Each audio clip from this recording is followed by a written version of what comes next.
This is the Guided Podcast, an interview with the fly fishing industry's top guides and brand ambassadors. On this podcast, we cover topics such as the guiding lifestyle, conservation, different fisheries globally, and gear and technology to improve your game. I'm your show host, Greg Keenan. Before we begin today's show, let's thank our sponsors. Scientific Anglers is the leader in producing the world's best fly lines for over 75 years.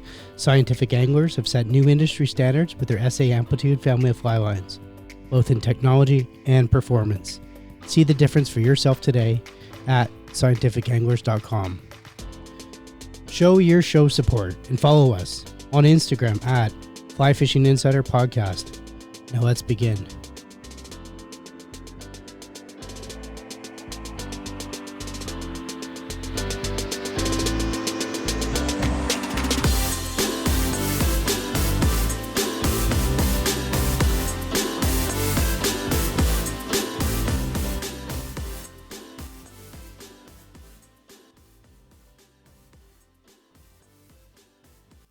Welcome to Guided.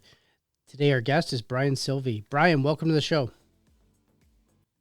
Thanks for having me. Yeah, no worries. Excited. So I know you're held up in Oregon there in the middle of nowhere on your farm. So you're avoiding the pandemic that's currently going on right now. So I'm glad I got a hold of you and we can pretty much talk about steelheading and everything else that you're up to. So before we get into all that, Brian, can you give us a bit of a background as to who you are and how you got into fly fishing and guiding?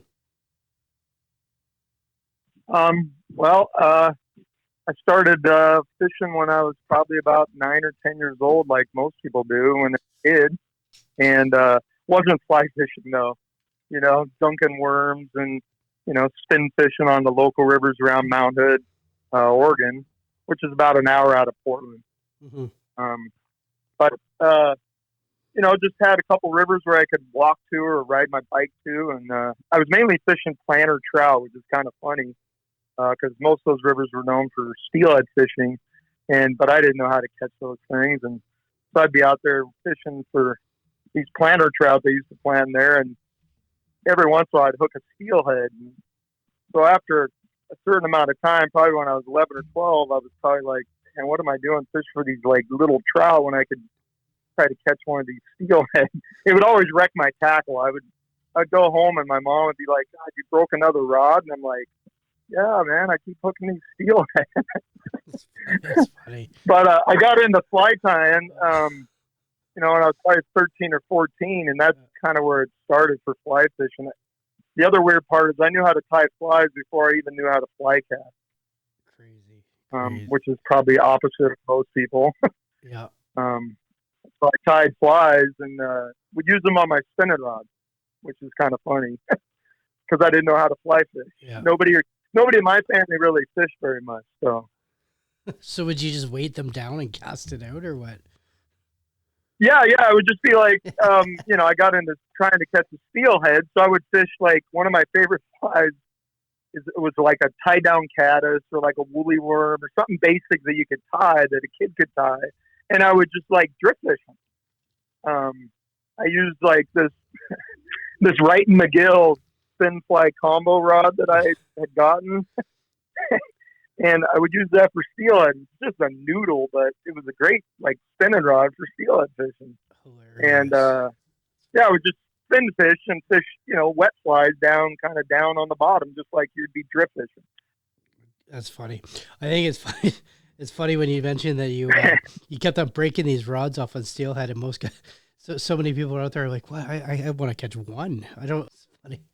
Yeah, I was lucky enough to kind of grow up in a time in those late 70s, early 80s when we had these pretty phenomenal runs of steelhead, and a lot of them were hatchery runs. But there was lots of steelhead in a lot of these rivers, small streams. Yeah.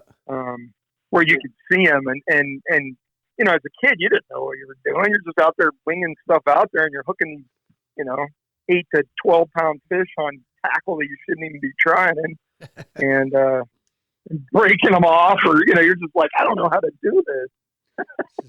So it got me thinking, like, man, I got to catch one of these things. That's funny. Oh, that's funny. So you've come a long way from those days, Brian. So here we are. Now what that obviously that addiction led you into your guiding and your development of where you are now as an angler. And tell us about that. Tell us about your guiding and what you're doing and your operation of guiding, like where you guide. I guide mainly all in Oregon. I guide really on two rivers. I guide on the Deschutes River, which most people know is a great wild trout fishery, and summer or fall steelhead run on that river.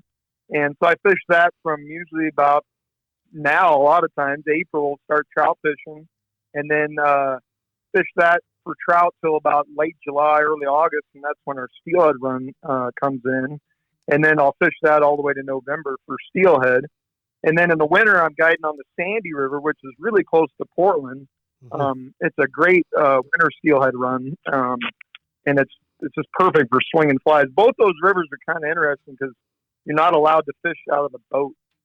So there's no boat fishing. So the Spey rod became a vital tool for us once those really got popular. Crazy. So are you doing like walk-in wades? Is that kind of like your operation on that? No, we use boats for transportation because there's not a lot of wadeable walk-in wade or hike-in. Yeah. We use the boats like drift boat or raft for transportation, but we just float down to the next run or next spot you want to fish, and then get out and break it up into, sections and wade and fish our way down. Mm-hmm.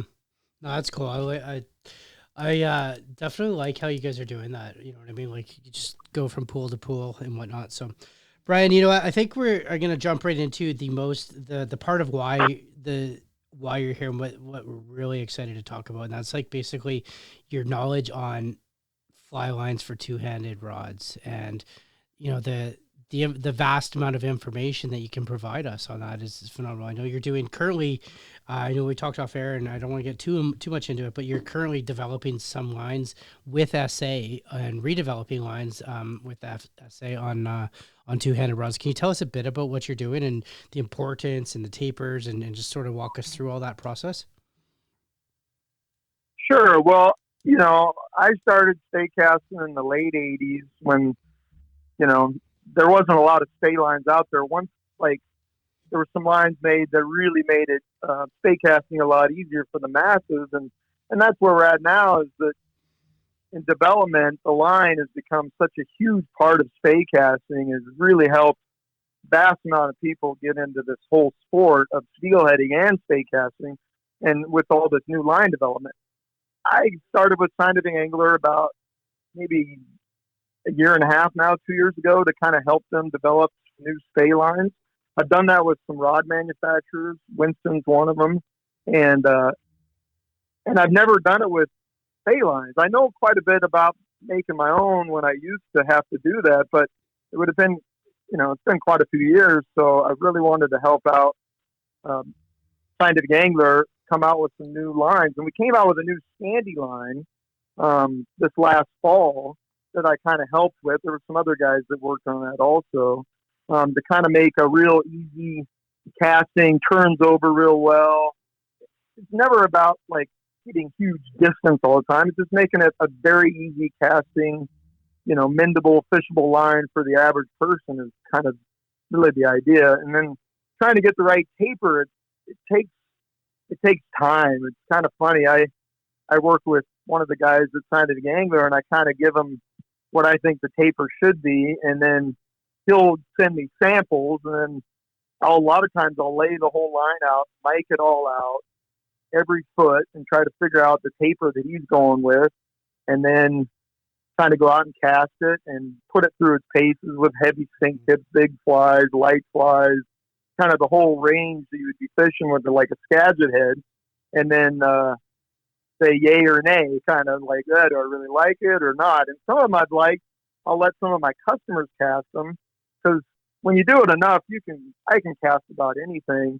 It just depends on, how can other people cast it. Really, I want all the anglers to be able to cast it. So with some of those new developments, I've been learning a lot about tapers, what works, how much rear taper, how much middle taper, how much front taper, where to put the weight, it's kind of interesting. I have a whole notebook of stuff that's worked okay, some that were didn't work at all, and some that worked really well. So we have a taper that's all done. It's just with this whole pandemic, it kind of shut down the whole line making process of scientific angler. So Yeah, no doubt. Now, the line that you guys are currently talking about right now and working on, is that going to be another Scandi as well, or are you guys moving forward in a different direction? No, we're doing a Skagit line to replace wondering. kind of the Freightliner. Okay. And kind of the Freightliner intermediate. We're doing more of a kind of a shorter head. It's very similar taper to kind of a Spey light, but it's more in that 21 feet to about 23 feet. That would be the heavy end. Would be 20, like a 600 grain line would be about 23 feet. Any of the lines that are down in that 420 is about as low as we'll probably go. Will be about 20 feet, 20 and a half, somewhere in there. Crazy. Yeah, I'm excited. I can't wait to see what you guys got. I mean, it just takes the whole market to new levels. I mean, if you're going to replace that and have something with better tapers and whatnot, that's all purpose. And I guess I see why SA is kind of, and you were kind of thinking in terms of making it so that all anglers can cast. And I kind of like that. I think it's super important to stress that out as well. So for sure. Brian, when you talk, are you doing your development? Is it based on all regions of where you're so I'm here in BC, right? I could go fish this line, say in, my local Steelhead waters is the Veteran Chilliwack, or I can go up to up northern BC on the Skeena or something like that, or I can come visit you in the Deschutes. Is that correct? Like this line will cover all that? Yeah. I mean, like a Skagit line's a Skagit line. It's made to throw sink tips and, either T11 to T14. I don't fish much heavier than about T14, but it's designed to throw. I think this line will be a little more user friendly because I like those shorter links for the average angler because they can set an anchor real easy, get that sweep around into that D loop without a lot of effort, without a lot of lifting, and get the fly to turn over because that's the goal: is covering water, get the fly to turn over. I think the Skagit, like I said, is just a Skagit line that'll work anywhere you would go steelhead fishing. Awesome. Brian, when we're talking about, you're talking about these lines and whatnot, what's your personal setup? Let's go for winter steelhead. Well, usually I'll have a couple rods set up for kind of different runs. Since we're using the boat for transportation only, we're not fishing out of anything. I load my rods in the boat. Sometimes I'll have, the clients might have a couple. I'll throw in a couple backups, and we'll have them set up with different, mainly Skagit heads for the winter fishing. And I'll have them with like a mow tip or a flow tip, which are those 10-foot sink tips that only have about 7.5 sink of like T11, and maybe with a light fly. And then I'll have one with your average 10 or 12 feet of T11 with either a medium weighted fly or maybe a lead-eyed fly to cover different slots. And then, we'll just use those as we're going through the runs and cover each piece of water kind of. Sometimes I might go through it with a light fly first, let it swing all the way in to cover all that water, even in close. And then sometimes we'll come back through and go through with maybe an intermediate Skagit or, a heavier sink tip just to kind of cover that again. Because sometimes those runs, you just know they got to be in there. You just hoping maybe that change up will get a reaction out of them. Mm-hmm. And I know we were talking off air, and then you also mentioned you use dries as well. You're using in the summertime. Yeah, in the summertime on the Deschutes, it's a dam controlled river, so we have a pretty constant flow. And once you get into September and October, you have a pretty good water temperature in that 55 to 50 degree range, where the surface or the wet fly swing becomes very usable and very user friendly because you can fish a floating line with a mono leader or a poly leader with 10 few feet of mono as your tippet, and then just tie on a little traditional wet fly and swing those through the riffles and runs and get fish on those. Now, typically on the Deschutes, we fish early morning with the floating line, and then maybe in the middle of the day we'll fish maybe a Skagit with a light sink tip and a little marabou, and then in the evening we'll go back to the floaters again because the fish tend to move in those low light conditions, which is early and late when the sun's off the water. Because the Deschutes is out in the desert, so it's pretty sunny all the time, and it river flows north, so the sun is in their eyes quite a bit. So you want to make sure you're fishing those good angles where the sun's not in their eyes. So we don't fish floating lines if it's a really, in their eyes or kind of a bad angle of sun. Crazy. Brian, like you talk about this river, and I've never fished at Deschutes at all, and I definitely want to after talking to you about it. What are some of the most common mistakes you see guys like doing to like out there for trying to catch for steelhead, like not knowing the river, or what do you feel that you see out there? Well, a lot of times you'll see people. It's kind of funny as we're floating down the river. You'll see a lot of people, bank anglers or guys boating that are going down the river. They're either passing up water or driving all over the place trying to find the spot. It's like steelhead live in lots of different kinds of water, and really the best way to cover a steelhead river is to get out in a run and cover it and cover as much water as you possibly can. And it doesn't mean you have to throw it clear across the river. You're not throwing 90-foot casts to cover it. I mean, you want to cast the distance you can cast repetitively. To me, the guy that usually wins is covering the most water. He's tenacious. He's covering that riffle, starting with the short cast, and then working his line out to his distance he can cast the best, and then working his way down, all the way down to the bottom where the fly's not even really swinging anymore maybe, and then it's like, okay, now it's time to move on. Some guys will stay in one run, just fish it over and over and over again. It's like, you got to move. I call it hunting. Yeah. To me, steelheading is hunting. I'm hunting with a fly rod in my fly, and I'm trying to cover as much different kind of water as I can. And by the end of the day, either I get them or I don't. Mm-hmm. What do you like? It's so funny because I've seen that too. Like guys just like, it's like, dude, give up your run, right? Like time to move on. If they're not there, they're not there. It's yeah, I see that mistake as well. It's not like salmon fishing at all. So I think that comes with confidence. Some guys that's a really hard part with confidence of steelhead fishing, because like trout, you throw a dry fly, one rises, he eats it, boom, you're like, oh, I got the right fly on.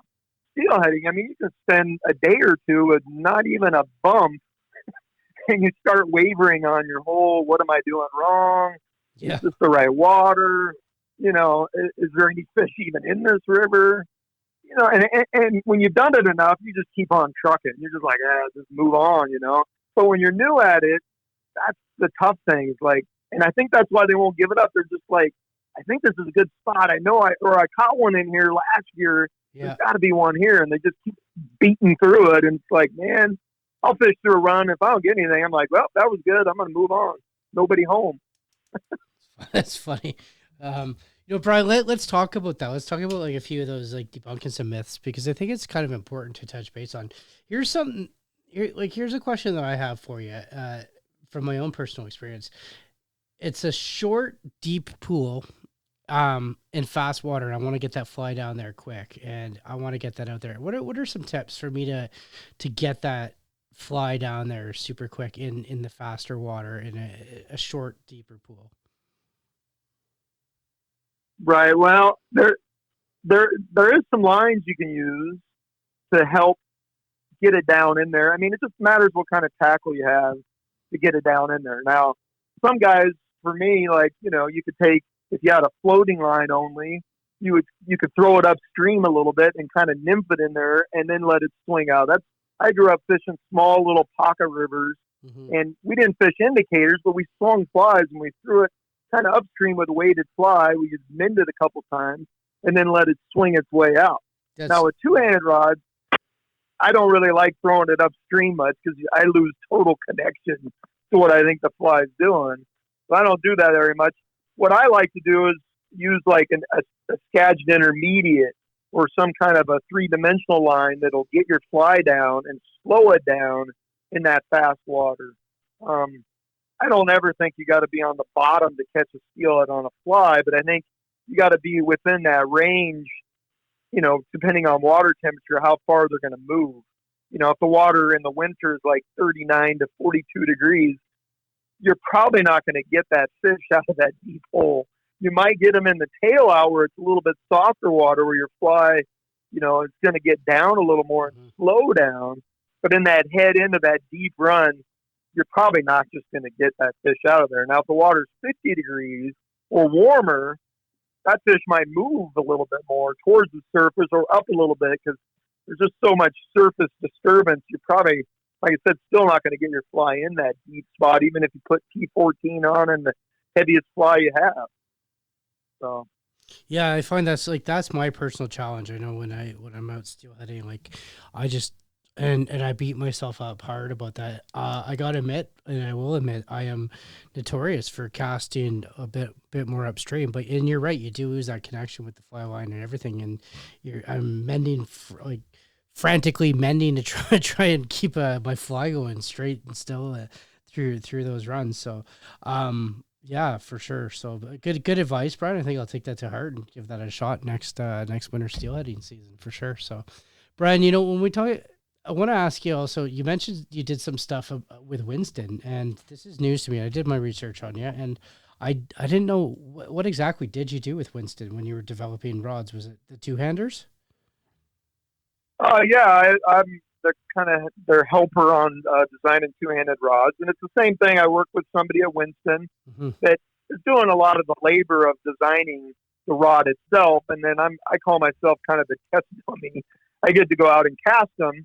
And I put a range of lines on rods. First, I try to find the grain window, which I think is really important now with two-handed rods to try to get the grain windows to be smaller. So I worked really hard with Winston to make these. It's easier for the customer or somebody who buys a two-handed rod to have a grain window that it's understandable. It's not a huge. When they first started coming out with two-handed rods, they were going to put big grain windows from 350 to 700, and you're like, what is this thing? Yeah. So like a six-way rod needs to throw a six-way line. For me, like a six-way rod should throw 390 Scandi grain weight and maybe a 420 Skagit, and that's it.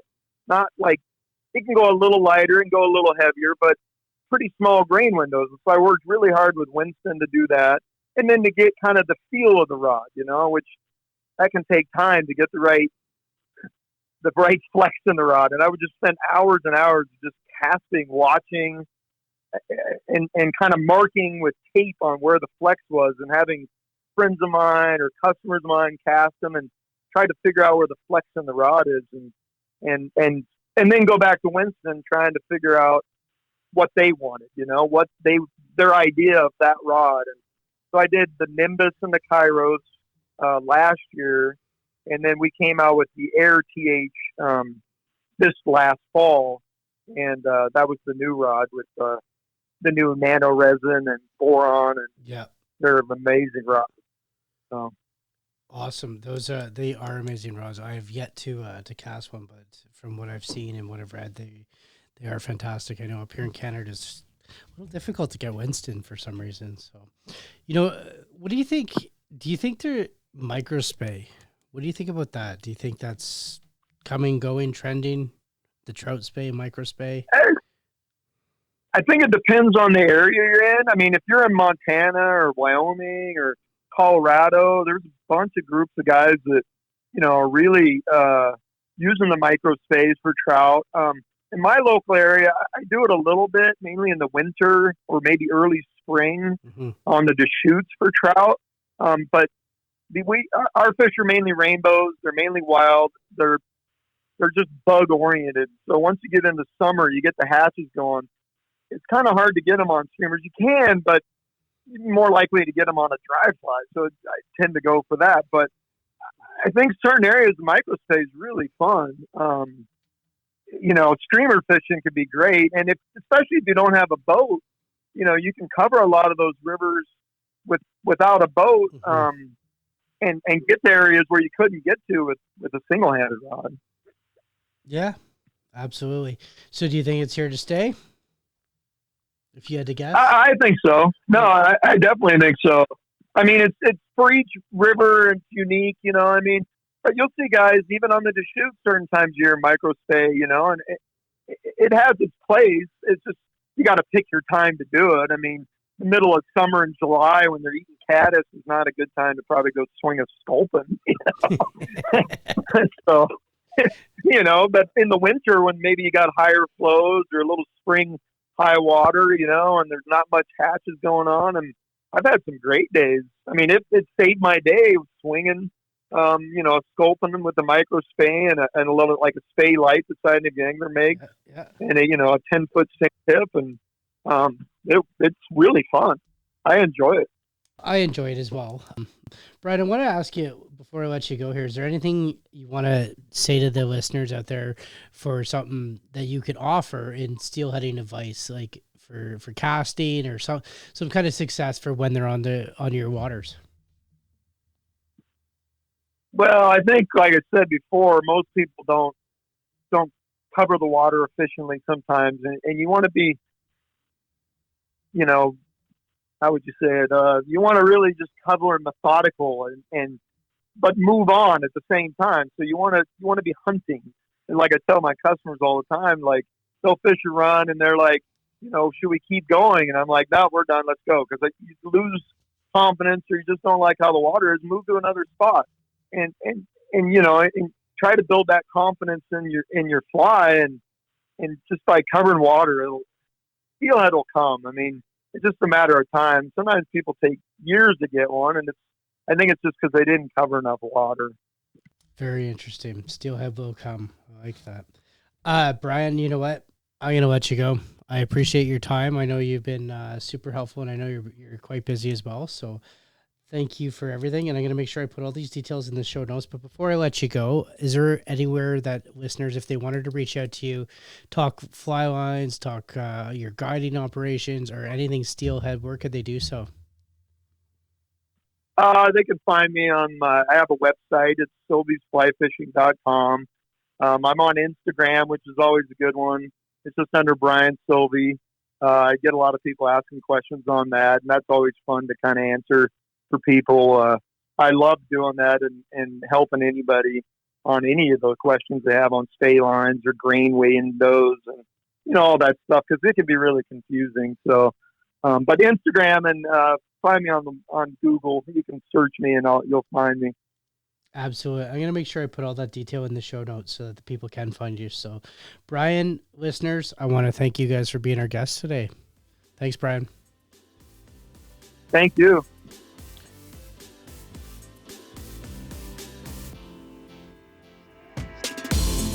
You've been listening to the Guided Podcast, sponsored by Scientific Anglers. If you like this podcast episode, please let us know and leave a review on your favorite podcast listening platform. And remember, subscribe to the Fly Fishing Insider podcast to get even more episodes of both Guided and the Fly Fishing Insider each week. See more at flyfishinginsiderpodcast.com.